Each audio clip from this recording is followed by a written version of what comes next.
Good morning. It's 10 o'clock on the 16th of August, Tuesday. We welcome you here at our Weber County Commission meeting. We will start this meeting today with a Pledge of Allegiance by Rick Grover and an invocation by Rick Grover. You going to do them both? Okay, well, there you go. And then I'll give the thought of the day. So, Rick? I pledge allegiance to the flag of the United States of America and to the republic for which it stands, one nation under God, indivisible, with liberty and justice for all.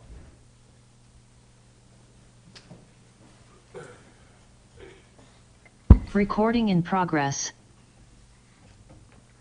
Our dear Heavenly Father, we're grateful for the opportunity we have to meet this morning. We're thankful for the opportunity that we've had to hold the county fair this past week, and we're grateful for the success that our youth had in it and the youth had with the junior livestock. We're thankful for the valuable lessons that they learn from participating in the county fair and the importance of work. We're grateful for the opportunity that we have to meet to discuss the Western Weber General Plan and other items on the agenda this day. We pray that the commissioners might be guided and directed in the decisions they make, and these things we pray for in the name of thy Son, Jesus Christ. Amen. Amen. Thank you very much, Rick. We appreciate that. You mentioned in your invocation what I was going to talk a little bit about, and that is the fact that the fair just ended. And for us three commissioners, that's a big week. We're there every day, and we do a lot, and we're there all day Saturday. And two things I wanted to mention. First of all, I was sitting by Mike Marriott, and the judging was going on the cows, and of course his grandchildren dominate that. And we'd gone through 4 classes of cows, and Marriott had won 3 of the 4, and on the 4th one they took second. And I says to him, so Mike, how do you guys do that? I says, you got some little thing worked up? He says, we do have a little thing worked up. And I says, well, tell me about it. He says, well, those kids get up every morning at 6 a.m. in the summer. He says, they hate it. But he says, they get up, and he says, the first thing they do is go out and wash those cows down and comb them and groom them. And he says, those cows get used to them being around. He says, then they go out and start exercising those cows. They halter them and take them out, and he says that builds muscle on them. So he says you have to build muscle, and you have to get those cows used to working with you. And he says then they go back to the house for breakfast at 8, and he says that's every single morning all summer long. And he says that's how they do it. He says they just are committed to the program.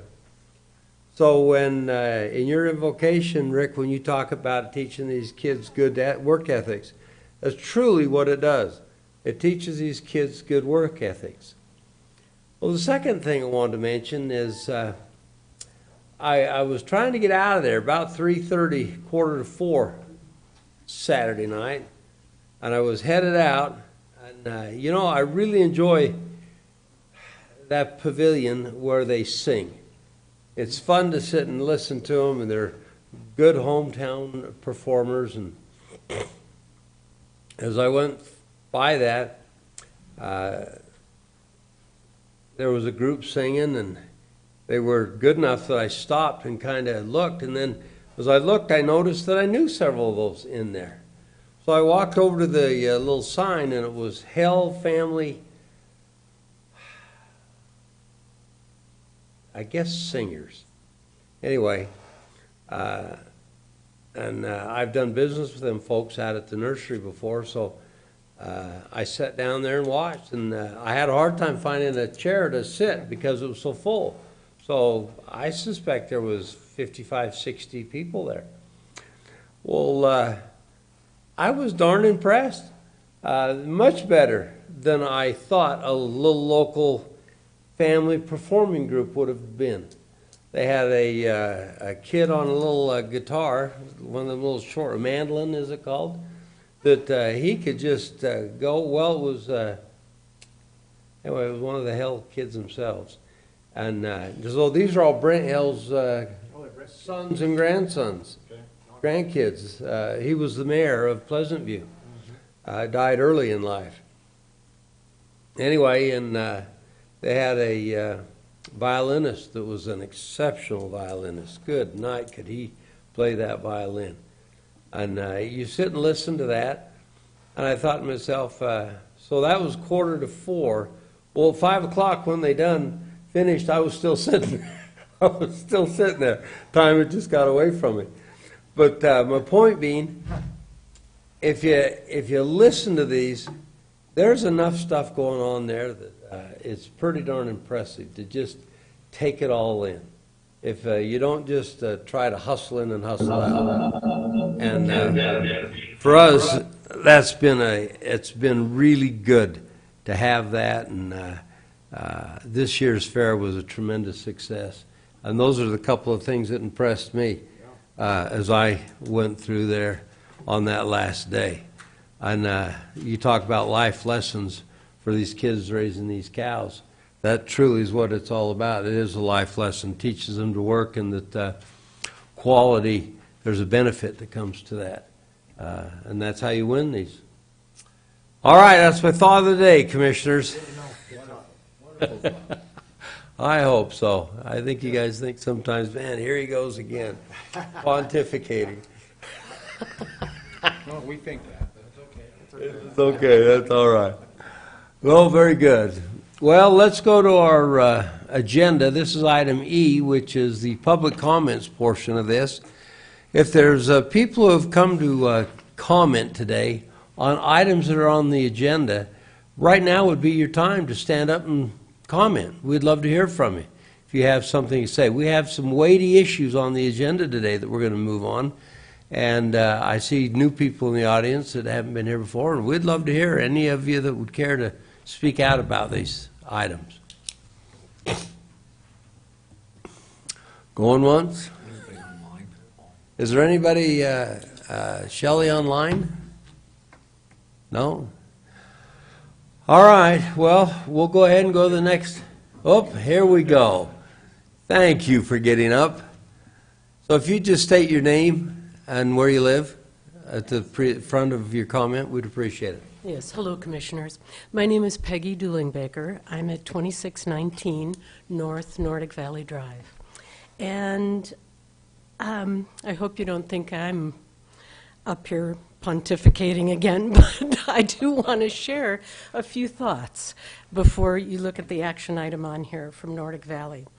And I couldn't help but think, but back in the 80s, the old guard was talking about in the valley about we don't want to be another Park City. We want to be unique.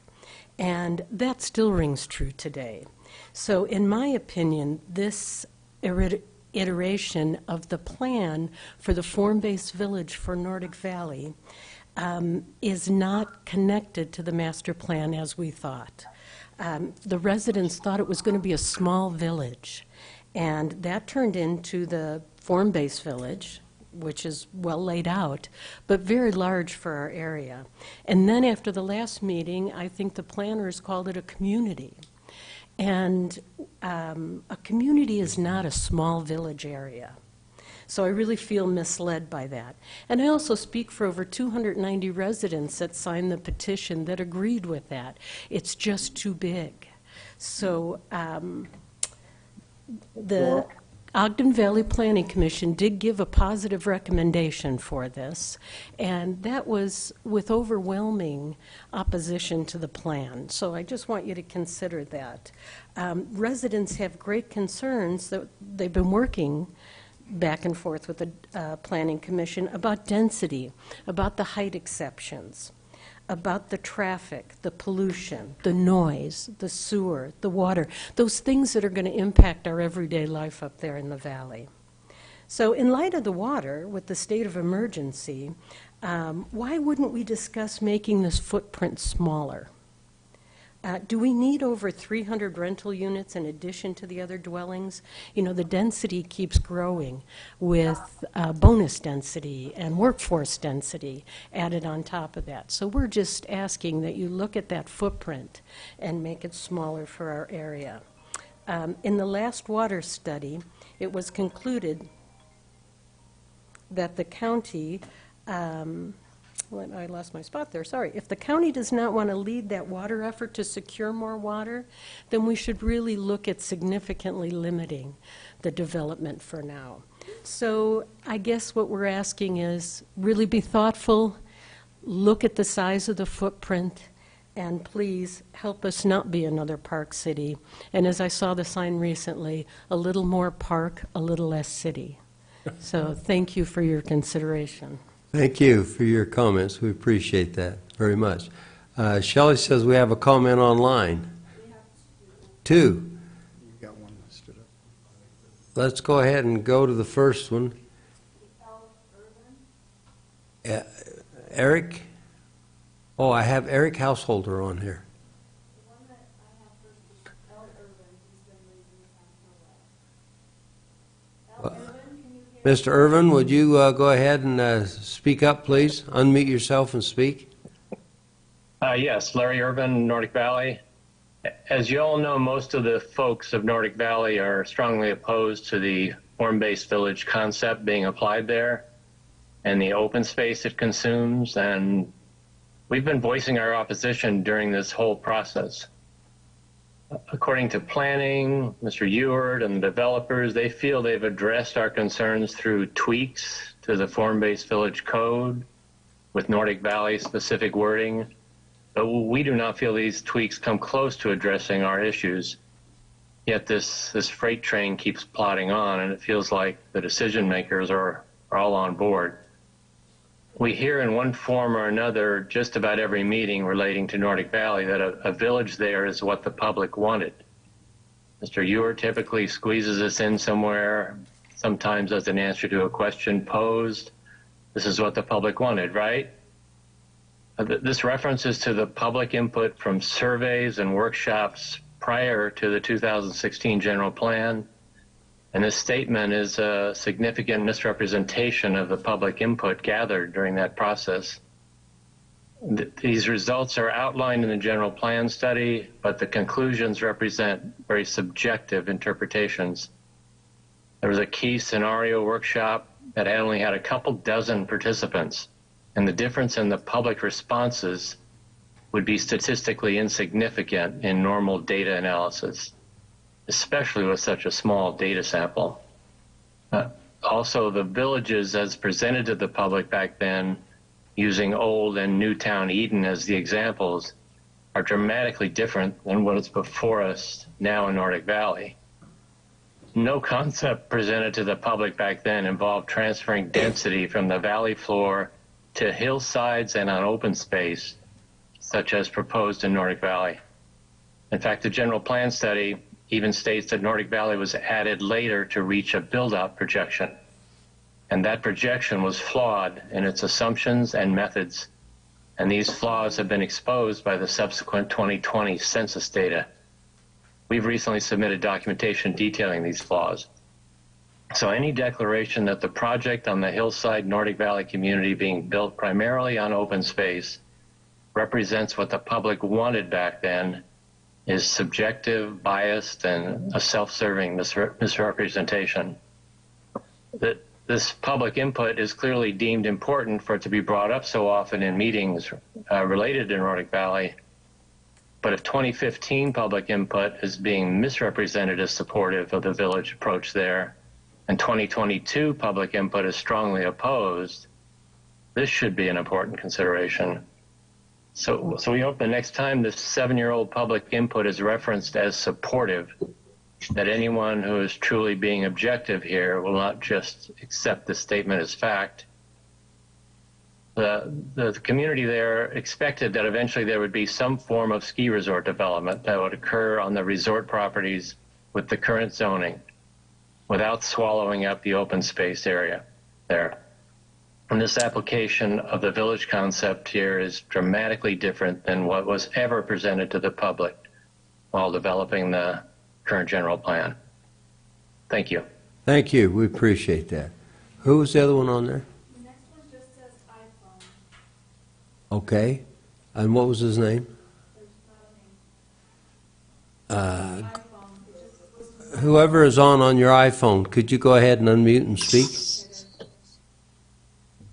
Introduce yourself. You've got to introduce yourself so we know who you are.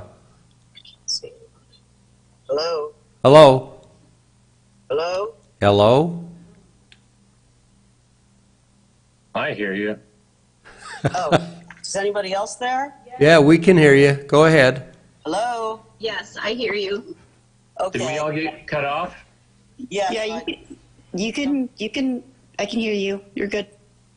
Okay, thank you. My name is Felice Quigley, and I live along with my husband, David Bolin, in Nordic. And we are fairly newcomers to the community, having lived there for about a year and a half now. Elise, I hate to interrupt you. I'm so sorry. I'm one of the attorneys with Weber County. I'm not actually at the meeting.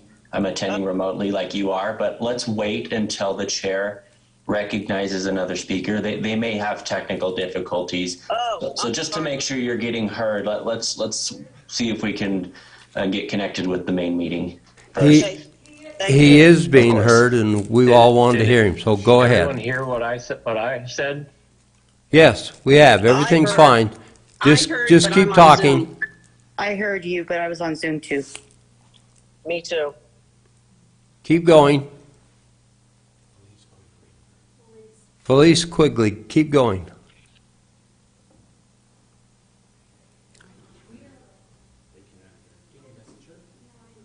Brandon, if you can hear him, tell him to keep going. Her.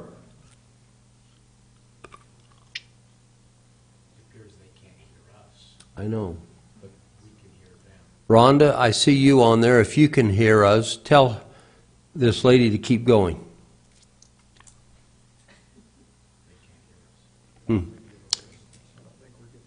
Well, it shows that we're muted on here at the bottom of our screen. That's for sound. You're not muted. And I sent a message out.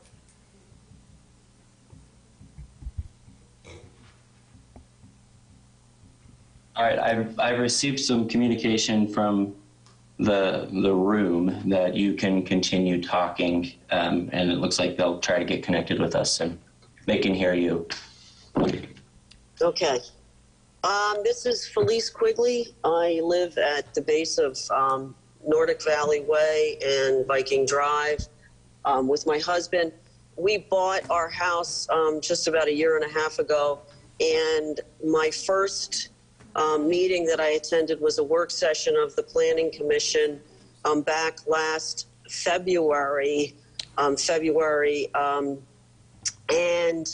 when I first met Charlie, he explained to me that the overwhelming majority of the valley wanted Form Village-based zoning, and that it had just been passed in January, and it was consistent with the master plan. He also mentioned that he had been to training sessions with form-based village zoning, and that it was overwhelmingly popular in cities like Austin and Washington, D.C., and other places.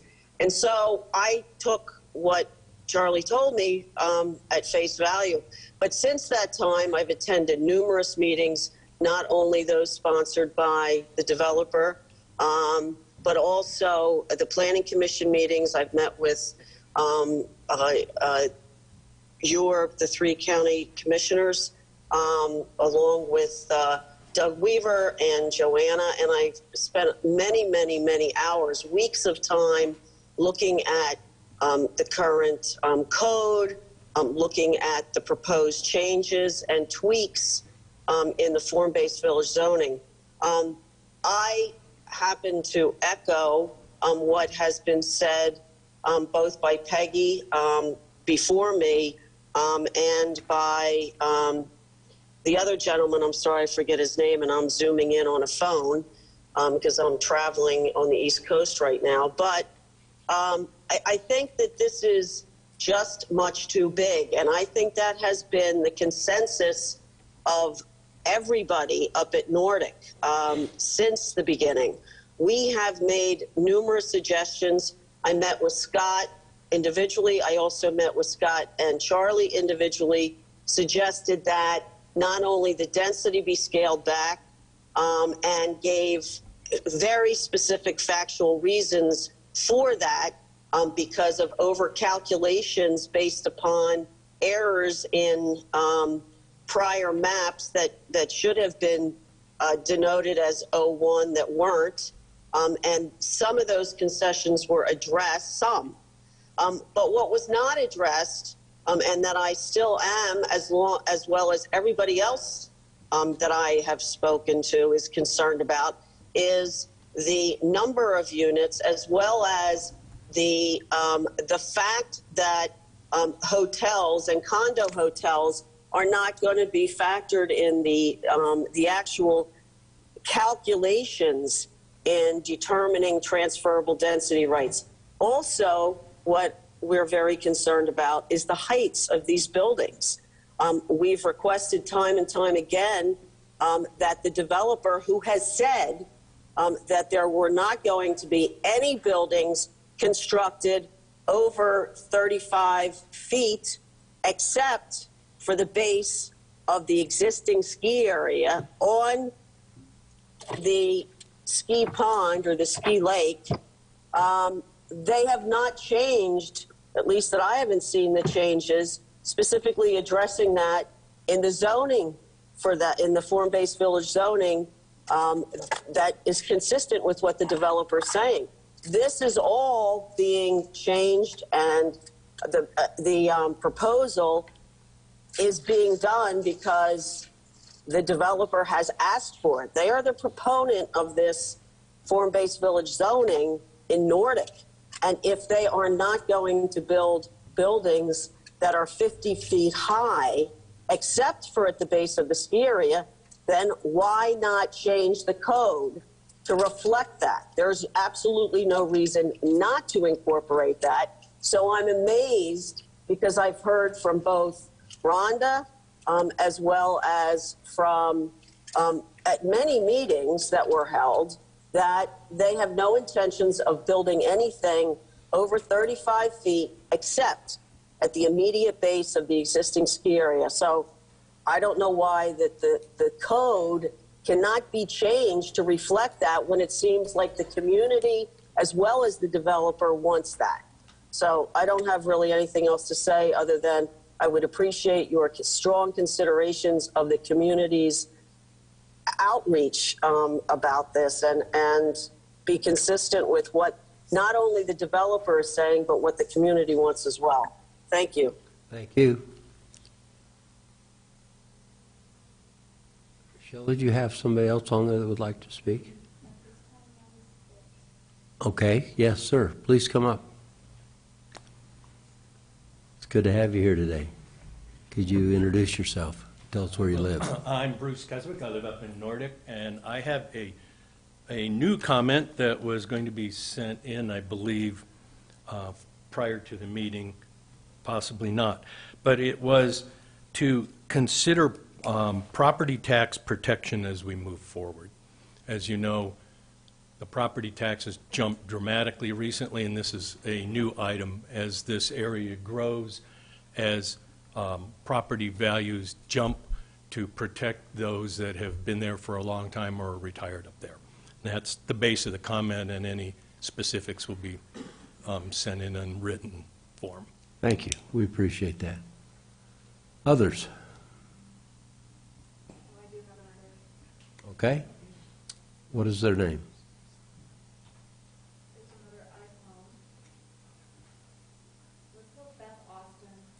Beth Austin, if you're on, could you unmute and speak? Hello, Beth Austin, Nordic Valley. I just wanted to push back on the claim yesterday that the changes to the latest iteration meets the concerns of the residents. They do not, and in fact, they are in some ways much, much worse. There was a lot of changes that weren't even discussed yesterday and premises that were just accepted without evidence. I'm concerned again about outdoor noises and odors. We don't have the municipal protections that we should, and there's a lot of permitted uses that are smelly and odorous and noisy. Also, the workforce housing changes are unlike anything I've seen before. Now, workforce housing means moderate income housing as defined by some Utah statutes, but it also shall mean for a household that earns less than 100% of the median gross income for households of the same size in the specific planning area. That is not any definition of affordable housing that I've ever seen. And again, it leaves that plus the fact that you can have all these restrictions lifted on building size and lot size is quite worrisome when it comes with free bonus density now, which was again something we were against. So there's so much more, but I only have this limited time. I just wanted you to know. Thank you. Thank you. We appreciate that, Beth. Rhonda, would you like to make a comment?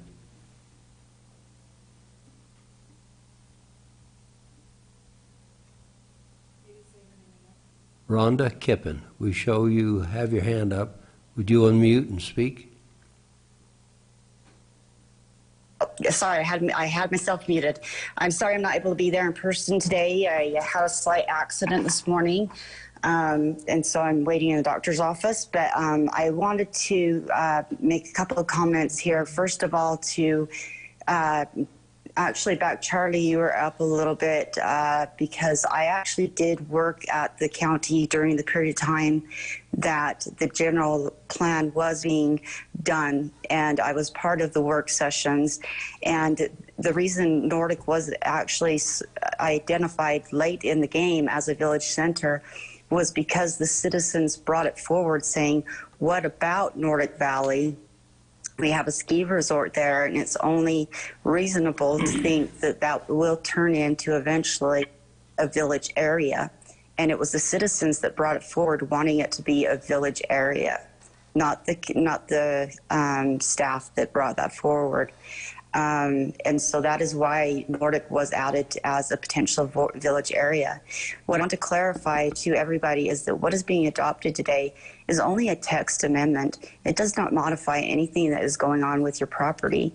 What will take place next, that you then have the ability to come and negotiate with the Planning Commission and the County Commission, is what we are actually proposing to rezone. And that is like the noise, the dust, anything that could be disturbing to you. And you'll have that opportunity to do that on anybody in the Nordic Valley that wants to rezone their property to this zone. These are all legislative decisions, and you have the right to bring your concerns on an individual case to the commission or to the Planning Commission and protest each one of those as they come forward, and you're able to evaluate what each case is on an individual item, as you'll be able to see. So the reason why the restrictions have not been put on the certain buildings that we have conceded down to 35 feet is because that is what we're going to be putting into our development. And the reason we will be putting, other like restrictions on the density that we've put in is because it will go into the development agreement. The other thing is people are saying that we have taken away the open space. We had 50 acres of open space that we are initially dealing with. We now have 365 acres of open space. So those are just the items I wanted to clarify, is that this has been pegged as a village area since 2016. We have gained from 50 acres of open space to 365 acres of open space, and you will have a chance on an individual basis to come and talk on to the Planning Commission when it is more understood what the rezone is going to entail, because this does not change anybody's property. This just is putting into code what somebody could actually have the ability to do if they chose to rezone their property. Thank you. Thank you, Rhonda. We appreciate it. All right, anybody in the room who would, because we're going to finish this. All right. Oh. And who is it? Beth Austin, you spoke once. Do you have something else that you didn't present? Yes, I just wanted to respond to Rhonda and say that while individually we have some control, if a permitted use is taken by our neighbors, they will have to approve it if it's a permitted use. And a lot of the permitted uses are of great detriment to the neighbors. And that's one of the reasons why you have zones in the first place. And a lot of the permitted uses have nothing to do with the resort layout that has been presented. So they shouldn't be there to begin with. Thank you. Thank you. All right, we're going to go and end public comment. And Charlie, can you step up here? I'm going to answer a bunch of these, and I want you standing there so when I say something wrong, you can correct me. Okay? We want to start out by the form-based village comment. This we listened to after the public hearing. We took about 75% of it out and took it just to the resort area because of your comments. And the developer was okay with that, and it didn't really affect him, and we were trying to maybe put a little too much into it here. I don't want to point to a wrong or a right here. We took it out because of your comment. All right, did I say that right? Not quite, Commissioner. So okay. let me share my screen here. Don't be too exact now, Johnny. Mostly. How about that? Okay. I'm going to share my screen just so you can see what I'm looking at. So first off, are we on?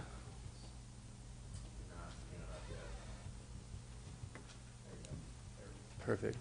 So first off, just to be clear, the form-based village zone applies to no properties today. If you adopt this today, this does not affect a single property. We do have an application in from the ski resort seeking to rezone to this property. There's a public hearing posted for next Tuesday with the Planning Commission on that. So the idea that a lot of properties are going to be induced into this zone isn't accurate. Most of the time, the vast majority of the time, properties aren't rezoned by the commissioners unless there is property owner consent in doing so. So setting that groundwork first and foremost. Secondly, the streets that are south of the village that you see on the map up in here, they were previously designated with different street types. So form-based street regulating is a little bit different than the Euclidean zoning where you draw a blob on a map and it's one color and only certain uses are allowed in there. And these street types allowed additional density. And the concern that we addressed by changing these street types back to green is that they don't allow additional density above and beyond what the base density is currently at build-out in that area. In other words, 1 acre lots.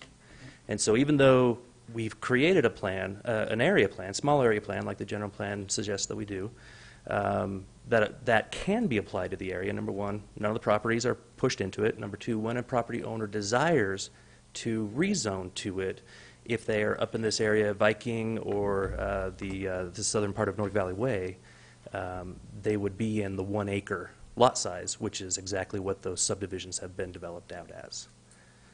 Sorry, a little more complicated than it's not part of it, but if you look at the actual commercial areas and the multifamily areas, they don't go down into that neighborhood.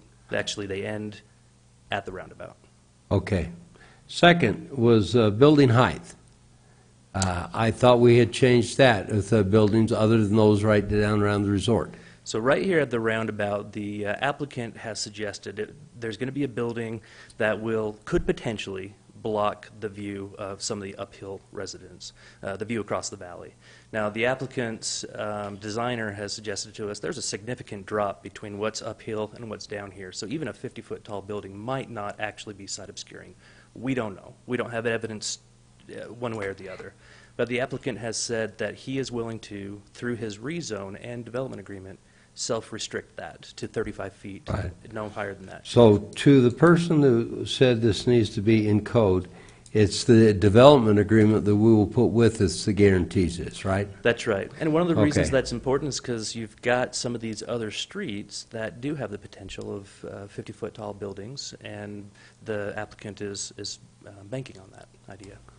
Okay, when it comes to workforce housing that was talked about, number one, state law demands some of this. Number two, we're trying to lessen the traffic up and down the canyon. And so this is good planning. Would you like to speak to that? I would. And as I do so, I want to say that I really appreciate Beth's astute nature. She dives right into the details, and she seems to be really quick to learn and understand. So if we can switch back over to the screen here. If you look at the new definition of workforce housing, we do use the definition that the state code uses for moderate income housing, but we expand it a little bit. And we expand it for public service employees. Living in the valley is expensive, and if a teacher, for example, who works over at the junior high or the elementary school earns more than the moderate income threshold of the entire county, they wouldn't be able to qualify for this. But if you look at the home values and the real estate sales prices, they might not even be able to qualify for a mortgage up in that area earning $50,000 or $60,000 a year. And so what this does is it allows a teacher earning up to the area, 100% of the area median income, which is in the $90,000 a year threshold. It allows a household that has a public service employee to actually purchase a property or rent a property in the valley and stay in the valley. If we have a sheriff deputy who primarily works and is based in the valley, they could potentially purchase one of these housing units, or any other public service employee that is primarily based in the valley. For example, my office space is primarily based here, so I wouldn't qualify for that. We're just trying to carve that out a little bit for them. The other thing that was mentioned is the operating odors and things that happen around a business.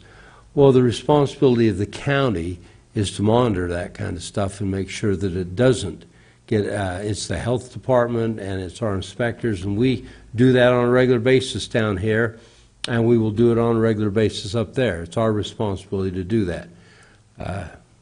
You want to comment on that? Yeah, precisely, Commissioners. So one thing that Beth commented on in our last meeting, which I thought was very observant, is there's a lot of uses listed in this chapter as potentially being allowed in the form-based area. If you look through these tables, you can see where some are permitted and some are not permitted. P means permitted, N means not permitted, C means permitted by a conditional use permit. The reason why you see the table like this, Beth speculated that maybe the planners were, just a little rushed and threw a bunch of stuff together in order to just get something done, and that's not accurate. We actually spent quite a few hours, dozens if not more than that hours, working through this land use table and looking at every single individual use and deciding whether or not in a form-based area along a commercial street, should this use be allowed or not allowed? In a form-based area along a residential street, should this use be allowed or not allowed? And Commissioners, one of the reasons why this is important is because this land use table does exactly what Beth said. It takes every land use that is listed in the land use code and puts it in one table. This is important because we would like to apply the land use table to all zones. That way we see one spot with all zones and all permissions or prohibitions in one location. You can eliminate quite a few sections of code, quite a few pages of code and quite a few conflicts in your code if you have one consolidated land use table like most communities have in their land use code. So directly addressing the impacts, that is why we looked at the permitted, the conditional, and the not permitted. If it's conditional, we saw there was additional impacts. One of the things you'll find in here is there's a paragraph that says, if the use inside the building for some reason goes outside the building, noise, vibrations, smells, activities, then it's not allowed. The use has to stay inside the building unless it is specifically listed as being allowed outside. So let's say, for example, you've got, it's an extreme example, I can't see this happening in the Nordic Village, but let's say you have a nightclub. You got that really deep bass. The owners of that nightclub, according to the text, will have to insulate that building, sound dampen that building, so that the folks who live in the residential units upstairs can't hear it. Now that's a strong standard to meet, and they're not going to be able to operate if they can't meet that standard. So we do anticipate the effects of what's going on inside of these buildings. Thank you. All right, those are the things I had written down. Is there anything else you wanted to cover, Charlie? I've apparently made a lot of comments that I don't remember making, according to some of the public comments Sure. being given. I just wanted to make sure. You do that all the time. Yeah. And maybe my skin's not as thick as it should be in the job position that I have, but I wanted to make sure I make a clarification, maybe even offer an apology. If I ever said that these changes or what's being proposed is generally accepted by the overwhelming majority of the Ogden Valley, maybe I misspoke. What I'm showing you and what is in the general plan and the alignment of this with what has been adopted in the general plan is overwhelmingly accepted by the public who were involved in the general plan, in the writing of the general plan. A lot of the stuff you see in here, including the inclusion of Nordic as a village, were directly proposed by folks of the GEM committee when we were writing the general plan. In fact, the leader of the GEM committee was the one who proposed this village, as well as the one at the intersection of Old Snow Basin Road and Highway 39, the one that we had some concerns about in a rezone last year. So from a planning perspective, we were focused on Eden, East Huntsville, and maybe Liberty. We thought we'd have a little bit of pushback on Liberty, and these other areas were induced or brought in by members of the public who actually involved themselves in the general plan process. I take a little bit of exception when folks say that they don't like the plan when they weren't involved in working with you guys, working with the planners, working with the Planning Commission on creating the plan. So listen, we appreciate that comment, and so everybody understands this process has been going on for years. It started years ago with the general plan, and then it's evolved as things go along and people adjust and move. And today we are doing another one of those very things too, moving this along. And so it's a process that we've been working with for a long time. Is there any members of the Upper Valley Planning Commission who are here? Okay, I don't see any. I just wondered if any of those wanted to make a comment. Commissioners, would either of you two care to make a comment now? No, I'm good, thanks. Mr. Chair, I'd like to hold my comments until it's listed on the agenda item G. Thank you. All right. Very good, Charlie. Thank you very much. And we do appreciate all you folks coming and speaking up and voicing your opinions today and giving public comment. All right. We'll go to item F on our agenda, which is approval of the warrants as listed today for $1,551,033. Request for approval of purchase orders in the amount of $58,565. Ricky, would you like to give us a summary of those warrants and purchase orders? Yes, thank you, Mr. Chair. We issued 8 purchase orders this week for $59,000. Just over half that amount, or $30,000, was for our IT department, which went primarily to, or will go towards a software renewal. 24%, or $14,000, was for the library, which will include painting at the Southwest Branch, programming materials, and maintenance equipment. 7%,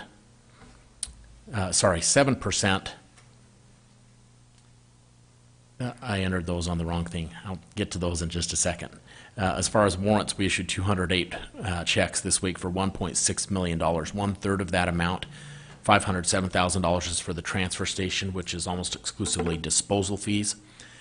18%, or $276,000, is escrow release. for the Basin, for Cherokee Farms, and for Winston Park. 7% or $110,000 is transportation funds reimbursements to Pleasant View City for the work done on Rulon White Boulevard, and then 5% or $84,000 is for the library. That was used to purchase books and materials as well as to pay for utilities. Thank you. We appreciate that. Okay, item 5. Approval for an agreement by and between Weber County Library Board and the North Ogden City regarding parking at the library. And item 5 is a request to approve revisions to the County 9.1 travel policy. Commissioners, questions? None for me. I think we've been through this. We have. No questions, and we've gone through especially the revisions to the travel policy, and I've personally taken a look at that agreement between the library board and the North Ogden City, and it just is another thing that we do to help some of our cities there, just while they're doing some construction there. So with that, when you're ready for a motion, I'll make a motion that we improve our consent items, which is listed on our agenda as F like Foxtrot, items 1 through and including 5. Second. All right. I have a motion and a second. All in favor, say aye. Aye. Aye. Aye. Very good. On our action items today, item G1 is request for approval of a resolution. Weber County Commissioners appointing members to the Weber County Board of Adjustments. Rick Grover. Good morning, Commissioners. Good morning. We have 3 positions open for the Board of Adjustments, 2 full-time positions and 1 alternate position. Rex Mumford and Bryce Frower currently serve on the Board of Adjustment for the full-time position. They are reapplying, and then we also have Joseph Postenbaugh, who is applying to serve on the Board of Adjustment. These are 5-year terms. Very good. Commissioners, we have those in front of us, and we have them, their resumes. I didn't see anything here that kicked any of them out for me. Did either of you? No. Did we have any additional applications? We had 1, but they were located in South Ogden, Okay. which is not in unincorporated Weber County. So not qualified then? Right. Didn't qualify? No, I'm fine. Be happy to make a motion. Yeah, I'd be ready. So I would move to approve Resolution 38-2022, appointing the members of to the Weber County Board of Adjustments as presented by Mr. Rick Grover this morning.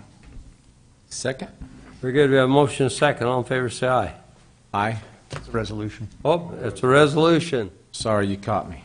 Well, he's been gone so long that you don't think to go to him anymore. Okay, roll call vote for Resolution 38-2022. Commissioner Frohr. Aye. Commissioner Harvey. Aye. Chair Jenkins. Aye. Thank you. All right, item 2 on our agenda is a discussion and action on proposed text amendments to the Weber County Land Use Code to amend the form-based village zoning ordinance along with other sections of the Weber County Land Use Code to add provisions and exhibits intent to create a Nordic Valley area street regulating plan. Charlie? I'm back again. Commissioners, all 3 items that you have on the agenda from me, you've held public hearings on. I've got as much of a presentation or as little of a presentation as you would like me to have on this. You've seen everything that's proposed, including what's in your packet, and we discussed a little bit, as mentioned earlier yesterday in our meeting, some of the changes that are being suggested. I'm glad the comment about workforce housing, the definition of that came up. That is something I failed to identify with you guys in your work session yesterday. And so it's important to talk about. Charlie, we've been over this so many times, I could almost do it without you. Good. Close your eyes and Yeah. take off. Commissioners, would you like any more information from Charlie? No more information, but a comment when it's appropriate. It's appropriate right now, Commissioner Harvey.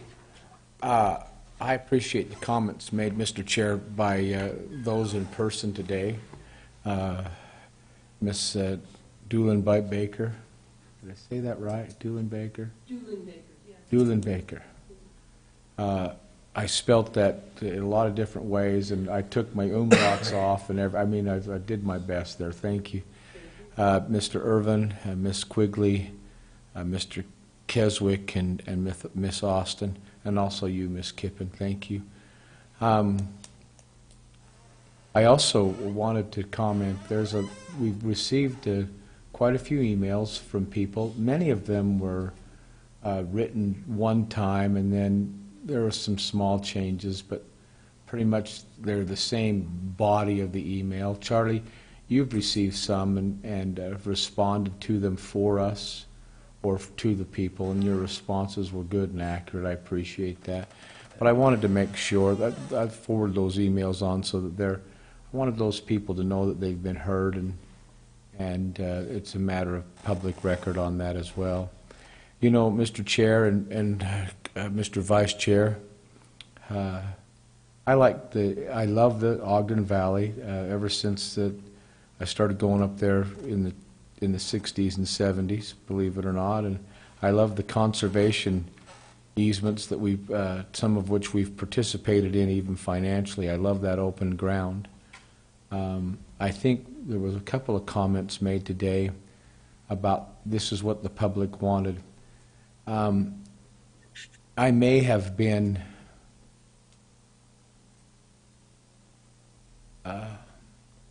I may have understood differently, or I may have been misinformed, or I may have paid attention to the wrong voice years and years ago when Mr. Wheatley, who was over the GEM committee, and I mean no degradation to him, but he represented what he said was a wide variety of people who cared a lot about the Ogden Valley years and years ago when he was here, and he no longer lives here.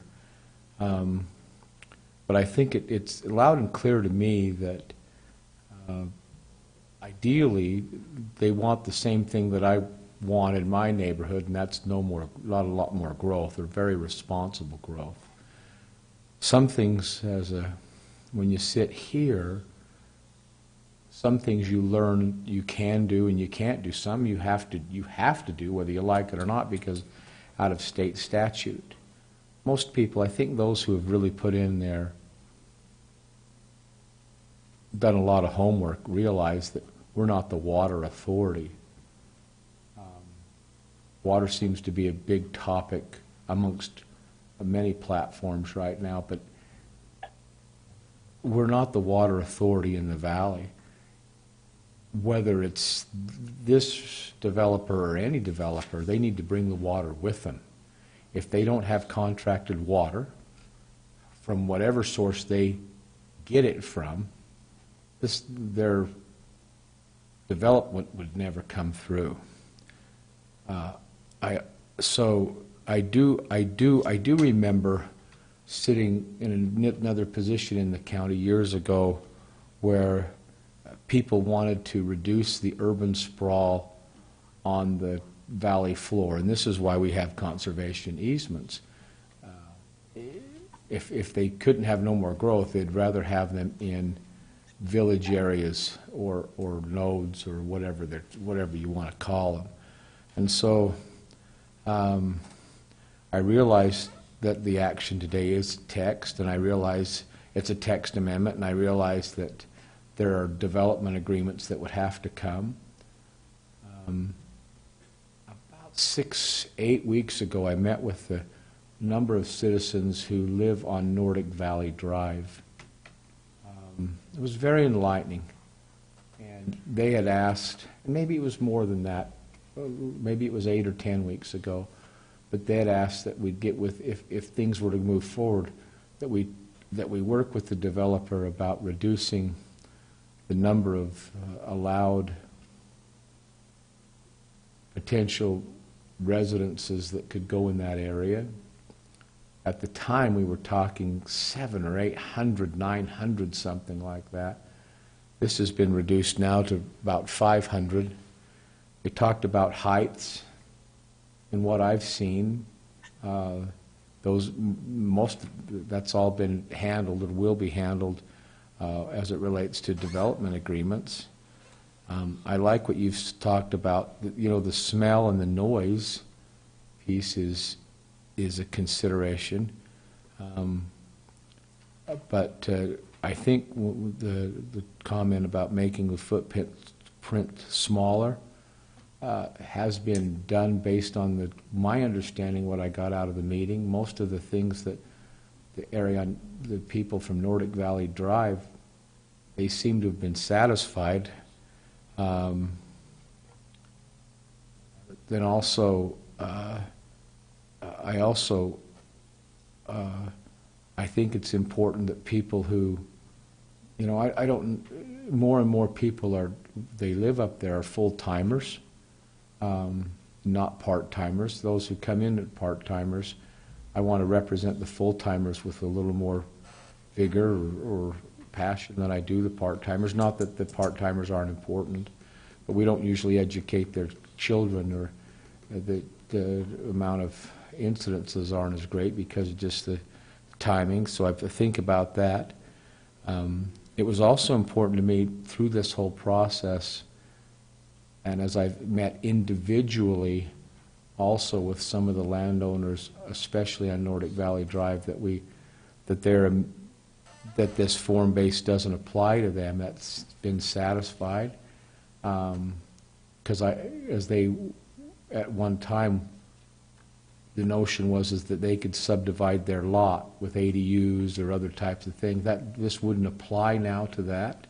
Is that correct, Charlie? That's correct. They could already do ADUs. That's a different part of the law. But yeah, they wouldn't be able to subdivide and put more residences on there. Correct. And because if I owned a lot up there, I wouldn't want my neighbor to do something that I wouldn't want to have happen. I mean, I get that. So basically, Charlie, as I understand it, and please confirm or deny this for me, but this action basically facilitates and formalizes the process that supports what's been done through years and years of planning, and it also supports this is legal, what we're doing. Not just because we can doesn't mean we have to, but it also, was the Planning Commission unanimous on this? Do you? No, there was one dissenting opinion. And I think the primary, I can't speak for her specifically, but I think the primary reason she was dissenting was because of the road designations that were there, that are no longer there, that have been changed. And yeah, I remember, and that had to do with slope and percentage of grades and things like that. So everything, just the depth that we've spent on this, I'm satisfied that most of those have been met. So I don't want this to sound rambling, but I do want people to know that for me, I've done my very best to get into the details and listen to those comments that have been given, and I appreciate being educated by that. Thank you. That's all that I have, Mr. Chair, on that. Thank you. Commissioner Faure, do you have anything? Just a couple comments. So I think, and I appreciate Commissioner Harvey bringing that up, and Mr. Ewert, that the plan for Ogden Valley was redone in 2016, 17? 16. And I think it's important to note that at that point in time, the Jim Committee actually directed what you see in plan today. And even though I wasn't directly involved with the Jim Committee, I wasn't obviously in the commission at that point in time, they had a number of public meetings at that point in time, I think starting in 2015, if not before. So even though some of the people in the valley may not agree with that now, that was the plan that was put in place. The Planning Commission and this commission obviously have a duty to live up to that plan.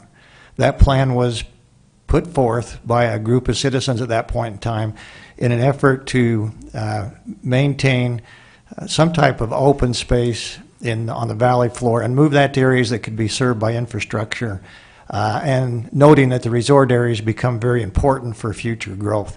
It's important to note that we talk about open space.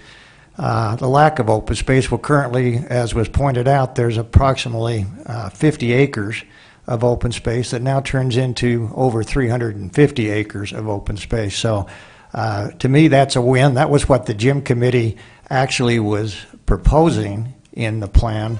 was to create open space, take density off the valley floor. And again, as this goes forward, this is just the starting point. There's no decisions made until the rezone application comes forth at some point in time. But with that, Mr. Chair, I'm going to declare that I'm going to recuse myself from a vote. I'm involved with a family trust that has a very minor share in an adjoining land to this, and just so to avoid any accusations of conflict, I'm going to recuse myself. Again, people have the public record. They know that's a trust that I've been involved with for probably over close to 20 years on an adjoining piece of property. So I'm going to recuse myself from this vote. Very good, thank you. Commissioner Harvey, you had another? Just one more thing. One of the comments in the notes, it said that for the county to invest. As we look at ARPA funds, which the county received, it was suggested that we lead with some type of water development, and I stated that we don't develop water, that any developer, whether it's a single lot or a village, would have to come in with those water rights there. But we are putting what I would say I know it's a disproportionate amount of funds. Of course, Ogden Valley gets a disproportionate amount of visitors because it's just so awesome up there. But a disproportionate amount of ARPA funds is planned to be invested up there for sewer based on the number of residents up there, because that translates into reducing the number of nitrates that go into the water source or Pineview, which everybody uses that water, whether they use it directly or indirectly there. So we are planning on making a sizable investment to help the Ogden Valley in what we can do there. And again, there are some legal ramifications and things that we have to be able to survive an audit on that, but I'm in support of that. Currently, I'm in support of that, even though it's disproportionate and doesn't reflect equally all the citizens of Weber County. But I think it's the right thing to do. So thank you, Mr. Chair. Thank you. Well, with that in mind, I'm ready to call the vote. Well, so this is ordinance 2022-20. With Commissioner Frohr's declaration that he's going to recuse himself, I'll make a motion that we approve ordinance 2022-20 to amend the form-based village zoning ordinance. And I'll second that. So with that, this is a roll call vote. Roll call vote for ordinance 2022-20. Commissioner Harvey? Aye. Chair Jenkins? Aye. So that passes. All right, next up is action on the proposed text amendment to the Weber County Land Use Code to allow development to occur on a substandard street under certain circumstances to modify the threshold of a small subdivision. Charlie? Yeah, so there's actually quite a bit of detail in this proposal, but Commissioners, you'll recall in 2020 we started talking a lot about development along substandard streets, a few different developments in different areas of the county proposing at the end of streets, and to the tune of dozens if not hundreds of lots. Which gave a large concern about egress, especially egress if the street is substandard and you've got two-way traffic, firefighters trying to get in with landowners and homeowners trying to get out. And so we wanted to address that. What the code previously said was no development can occur at the end of a substandard street. And that little paragraph in the code, it was kind of buried in a back corner of the code. I don't think a lot of people really understood it or was aware that it existed because there have been other developments that have been proposed and completed at the end of substandard streets. But as soon as we became aware that that law existed, we started applying it to development. And that's when it came to you guys as a concern and a possible need to address. And so in addressing it, what we are proposing here and what we've worked out with you guys, if you're still comfortable with it, is that development can occur on a substandard street. However, there needs to be a financial contribution from the developers on a lot-by-lot basis, on a per-lot basis, I should say, towards the improvement of that street. If it's a big subdivision, that might be the complete redesign of that street if it actually pays for it, if their financial obligation pays for it. If it's a 1, 2, or 3 lot mom or pop subdivision, there's a calculation proposed here, a formula proposed here, that would go into how much they would have to give to the county in escrow. And that escrow account would be held specifically for that street. Now, this all started after a discussion about substandard dead-end streets, but we've expanded it after discussing with you guys to just substandard streets across the board, whether it is a dead end or not. So that escrow idea would go into play on any street that we've identified as being substandard. Substandard is a little bit of a generic term. Our current standard, cross-section and right-of-way width is fairly big for a 2-lane road. I mean, we're talking about 36 feet of asphalt in many cases. That isn't necessarily what we're establishing as what is standard. What is standard is at least 2 12-foot wide travel lanes. When we're talking about bringing a substandard street out of the substandard nature, as we move forward in the future, we'll need to look at each of these streets and make sure we add some shoulders and whatnot. But that may not necessarily come on the backs of those who are adding more lots to it. It just needs to be safe for two-way travel. The other thing that we addressed is, what about dead-end roads? And dead-end roads that are not just substandard, dead-end roads that are standard, how many homes can be placed on the end of a dead-end road? Now, internally, we've got a couple of different opinions on what our current code says. I'm of the persuasion that our current code says no more than 14 lots on the end of a dead-end road or cul-de-sac. But others in the past have looked at that and interpreted it to mean that that only applies if it is actually terminating in a cul-de-sac. What we're doing is we're taking away the confusing language. We're making it very clear. What we're saying is we add one more home to that equation, no more than 15 homes at the end, or excuse me, 15 lots at the end of a dead-end road or along a dead-end road. 15 lots, if all of them have accessory dwelling units, that's a total of 30, which is the maximum amount the fire code would allow on a dead-end road. Now, we extend that allowance to go further as long as that distance is along a street route that is part of a planning document, a general plan, a master street plan, a negotiated development agreement. If a landowner comes in and says, I'm at the end of a dead-end road, I've got 3 or 4 other landowners between me and the rest of the street system to complete that loop, I'm going to go work with those landowners. We're going to get a development agreement put together to show where that road's going to go as it cuts through their land in the future. They could come in and put a few more homes on there. If they have more than 30, they need an emergency egress. Regardless of what direction that goes, it can't go in the same direction that they came in, but they could go in the direction of whatever that development agreement, master plan, or whatever says. And then as those future landowners along that planned street come in, they'll continue to extend that road in the direction, eventually completing these dead-end loops, or completing these dead-end streets into actual loop streets and making it part of the street system. What bothered me here, Charlie, was the fact that you'd have 15 people build on that road with no financial commitment to the road and get the benefit of it. And number 16, he had to pay for the whole thing. Yep. And that just wasn't fair, especially when 15 have had the benefit of that road for years. That's right. And so, yeah.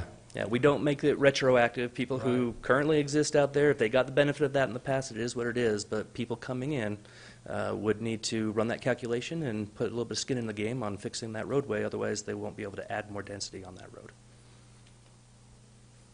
Any questions for me on this? Questions, Commissioners? Comment if I could, Yeah, Mr. Chair. go ahead. Charlie, I appreciate you bringing this forward. It seems like we've been discussing this for at least a couple of years. To me, this makes good sense. My first question is, I'm assuming this would apply to private roads. We have some that are private roads as well as public roads. Currently, our code says that private roads have to meet the same standard as public roads, which this would apply, yes. Okay.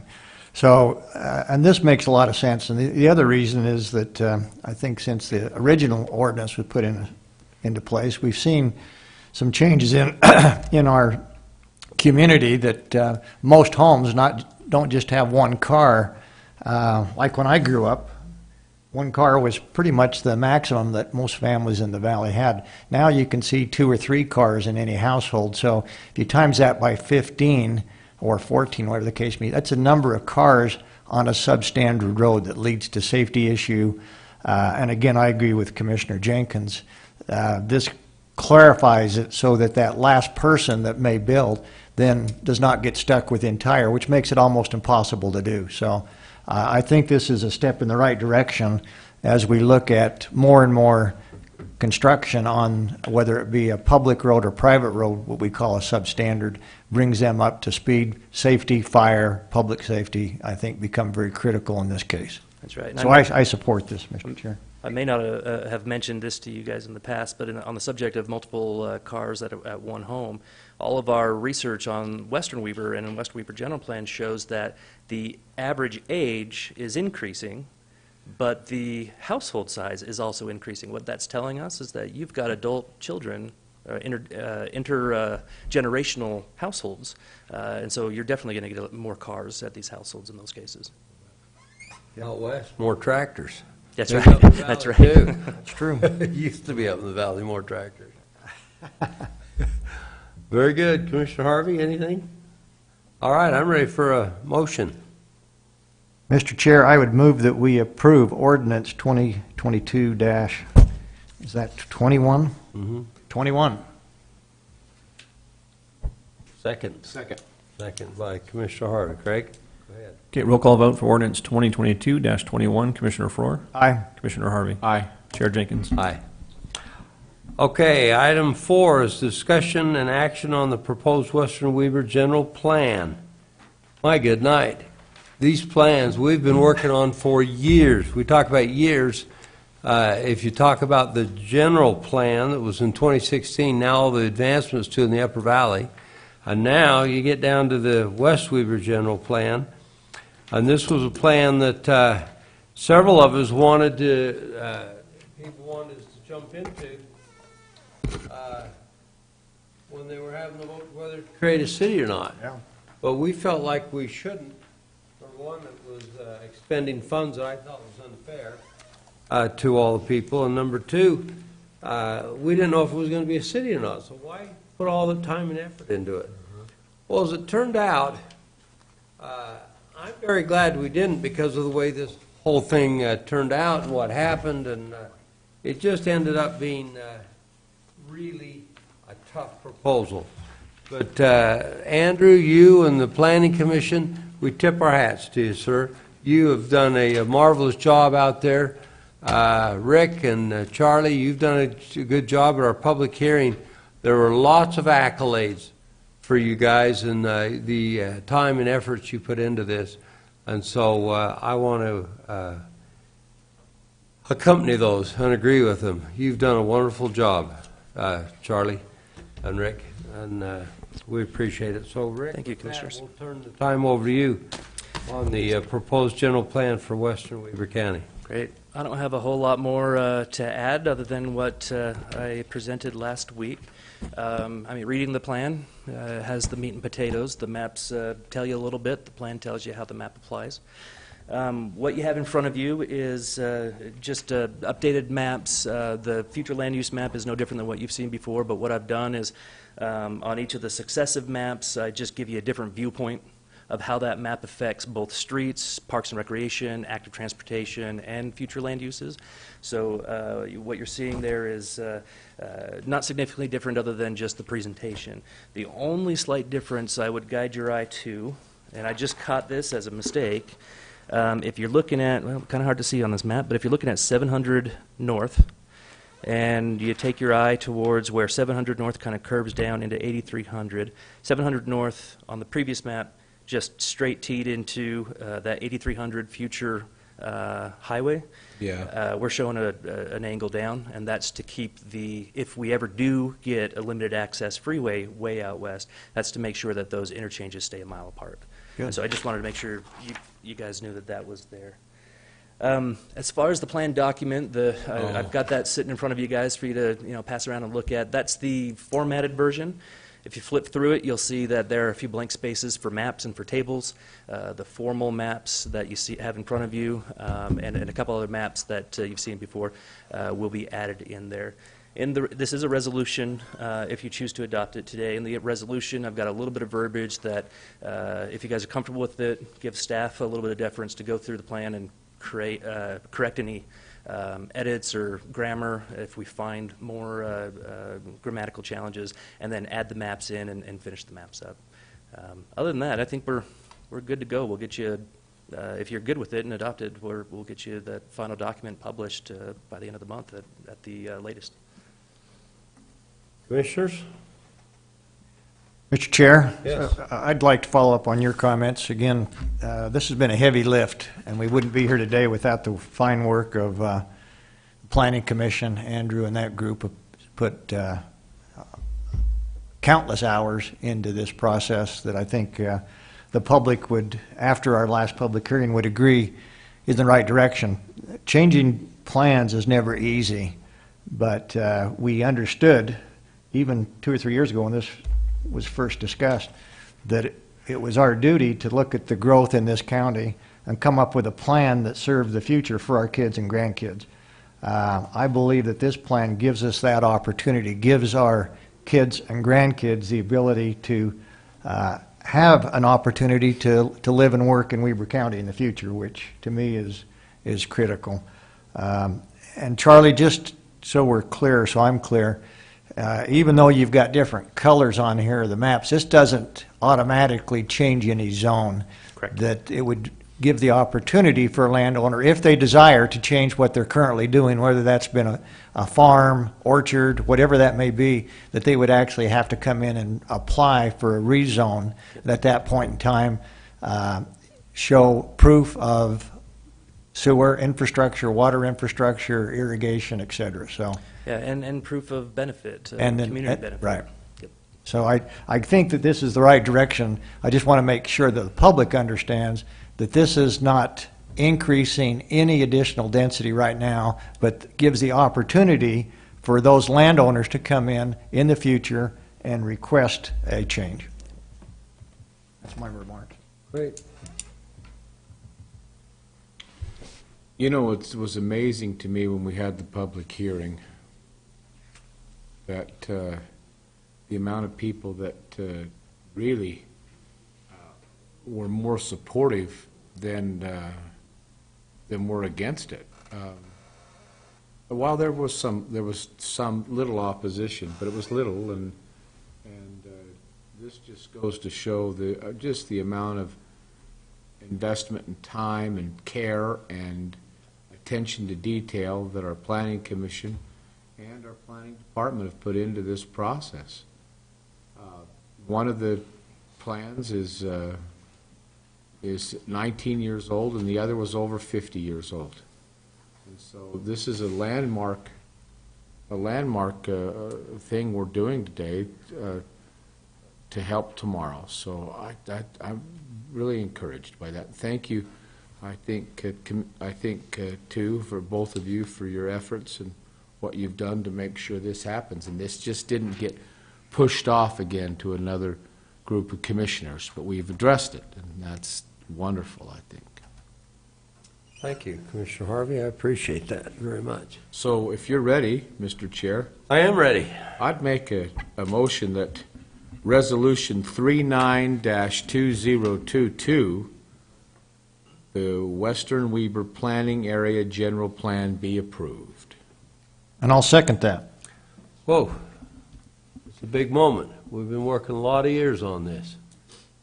I will call that. All in favor? Oh, this is a resolution. Resolution. Yep. Roll call vote for Resolution 39-2022. Commissioner Frohr. Aye. Commissioner Harvey. Aye. Chair Jenkins. Aye. Passes. Mr. Chairman, I thought about interrupting you as the motion was being made. You mentioned this is a long process, and I committed to not shaving my beard until this is done. And I thought, do I want my beard to go? But I guess it's time. Well, you committed to Okay. it. So Think about it twice. you just committed to it publicly. This is my protest beard. Until the plan gets done, the beard's growing. Wow. And now it's done. So Looking for that missionary haircut beginning tomorrow. You'll see my Attaboy. cheeks tomorrow. So that's been going ever since, huh? Well, it started in October. Yep.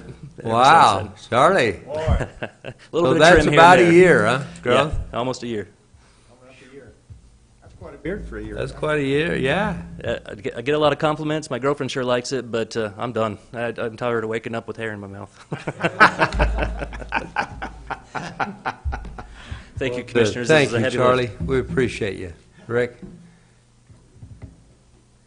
Very good. Well, with that, we'll go to item number 5 on the agenda, which is request for approval of memorandum of understanding by and between Weber County and Ogden City for the purpose of distributing JAG grant funds.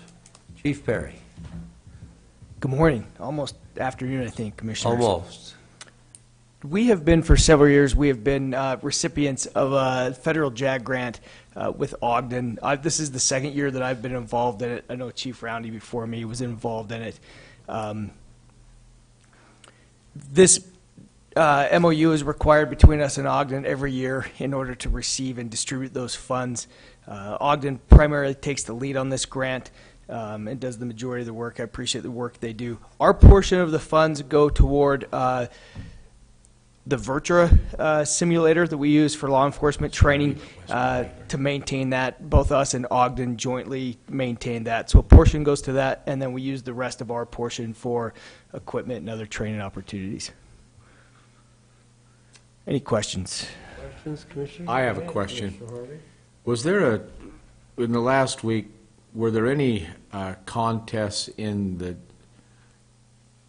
softball between the sheriffs, or maybe, and the fire? Yeah, I think there was. I just was wondering, the people representing the fire left early. I believe there were tears in their eyes. I don't know why. Maybe could you tell me what the result of that contest was? Yeah, it was closer than last year. I was told, I didn't play in it, but I was told that we let them get a little bit closer. I think it was we won by 5. I don't remember the final score, but we won by 5. 5-0? No, it was 11-6. Okay. I think was the score. Who's keeping score? Yeah. Who's keeping score? We keep score. I watched them. I wanted to zing them while they were here. Doggone it. Well, Commissioner Farrar, this is your portfolio. I'd be happy to make a motion with a comment. Yeah, go ahead. So I would move to approve the memorandum of understanding between Weber County and Ogden City for the purpose of distributing that JAG grant funds. I would just say, I think we were updated by the sheriff yesterday on this. For those that haven't experienced the opportunity to use that simulator out at the gun range, which these funds will go for, I would encourage you to do so.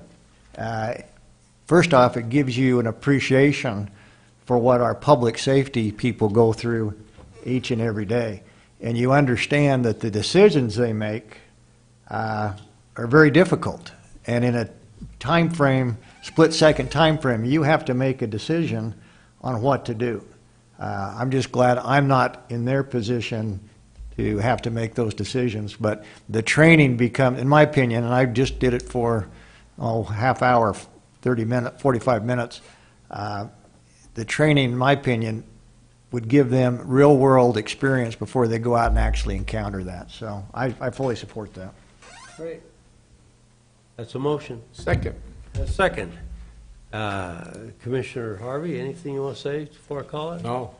Very good. I'll call that. All in favor, say aye. Aye. Aye. Aye. It passes. Thanks, Thank Chief you. Perry. Commissioner comments? You know, but Tim Vanderneck sitting right there. The minute we finish, he's going to come up here and want to interview both of you. He's an Ask You chair. You know, I was actually, when you said Tim Vanderneck, I was thinking, of all the years I've been working, that Tim's about the best I've ever seen. I sure appreciate you, Tim. You really are. You're fair, and, you know, it's not always perfect in my eyes, but that's my eyes. But I think you're very fair and good, and I have no reservations in ever speaking with you, because you represent at least what I say fairly, and you don't just take the bits and pieces. You're doing really good. Thank you, Tim. That's a good comment. You know, I'd like to follow up on that. Commissioner Four and I have dealt with, I don't know about hundreds, but certainly 30 or 40 different reporters down there in Salt Lake when I was at the legislature. And that was always our complaint, is they just weren't fair. And Tim's been very fair with us. He quotes us what we say, and right or wrong, at least it's fair. And that's all we expect. Anyway, Tim, good having you. Absolutely. I'd just say, I think this is a great day for Weber County. We accomplished two things today that have been on our agenda for a number of years.